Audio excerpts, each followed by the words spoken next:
বাংলাদেশ প্রকৌশল বিশ্ববিদ্যালয়ে নিহত শিক্ষার্থী আবরার ফাহাদকে দেশের সর্বোচ্চ বেসামরিক সম্মাননা স্বাধীনতা পুরস্কারে ভূষিত করা হচ্ছে।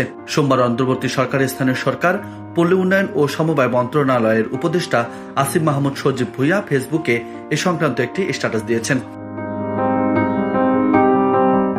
ফেসবুক স্ট্যাটাসে তিনি লিখেছেন, অন্যায়ের বিরুদ্ধে দাঁড়ানো সাহসিকতার প্রতীক, মুক্ত চিন্তার এক প্রতিচ্ছবি আবরার ফাহাদ। মরণোত্তর স্বাধীনতা পদক 2025-এ ভূষিত হওয়া তার আত্মত্যাগের স্বীকৃতি।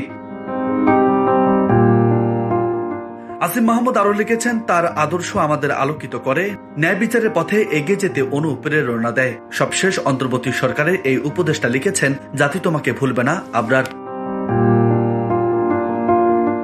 2019 সালে 6 অক্টোবর রাতে বুয়েটের দ্বিতীয় বর্ষের ছাত্র আবরার ফাহাদকে পিটিয়ে হত্যা করা হয়।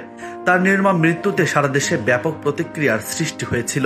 পরে হত্যাকাণ্ডে জড়িত থাকার দায়ে 2021 সালে 8 ডিসেম্বর বুয়েটের 20 শিক্ষার্থীকে মৃত্যুদণ্ড দেন আদালত।